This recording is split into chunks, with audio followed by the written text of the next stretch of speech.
40 here to participate in this seminar. Imagine if plastic could speak, it would not apologize for polluting the earth as it is not the one responsible. We are. Plastic hasn't been around for ages, but humans have known better than to harm our only home. Instead, we created a material so convenient that now we can't live without it and the earth can't get rid of it. Plastic was once seen as a blessing, easy to produce, inexpensive, and long lasting. No one really thought long lasting could also mean never really going away.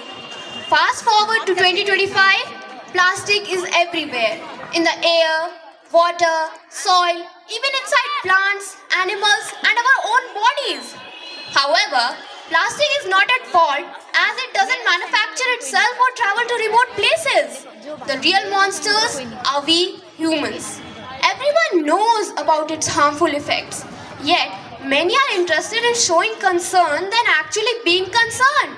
Often, plastic awareness drives turn into photo opportunities where appearances matter more than habits. Those who genuinely work for the cause often receive less attention than those who simply advertise it. Still, the situation is not hopeless. We have often heard the phrase, every small step makes a big difference. Yet, when it's time to act, we hesitate. While littering, the thought creeps in, if everyone else is throwing plastic, what difference will my one small action make? And just like that, all speeches, pledges, and campaigns return to square one. We all know the alternatives to plastic, heard them many times. Yet, in many market areas, plastic packaging is thrown carelessly along with other waste, making proper recycling nearly impossible. Strict rules and responsible behavior are needed so that the waste is segregated correctly at the source. Ironically, rag pickers clean up plastic for a living while many of us contribute to the mess despite knowing better. The root cause of the problem is the human mindset and the preset easy-go lifestyle. In our country, where habits are formed early and followed for life, the real audience to target for real change are children. Schools are where they spend most of their time, and this is where awareness must turn into habit. Schools organize various events, but participation is mostly driven for the sake of prizes and not for purpose. Schools can lead example by strictly banning unnecessary plastic, especially packaged food items. If plastic-free healthier alternatives are encouraged, students will naturally adapt. Children can take these habits home, informing parents, neighbors, and the wider community.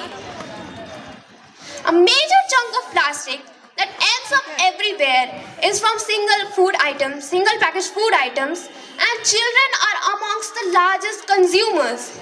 In a country of over 1 billion people, even a small shift in children's buying habits will force companies to rethink packaging and adopt sustainable alternatives.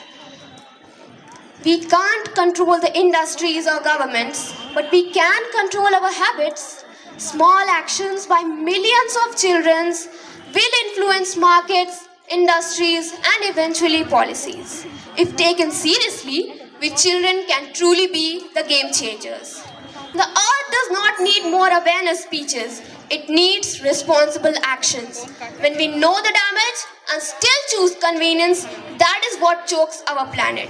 The human mind is incredibly creative. If it can create plastic, it can also create its antidote. Let us not leave a world wrapped in plastic, but in responsibility. The change begins with us, and it begins now. Lastly, I would like to say a Sanskrit shloka.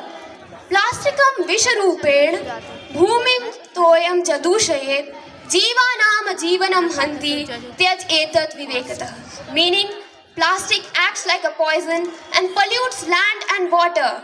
It also takes the lives of living beings. Therefore, sensible people should give up plastic. Thank you.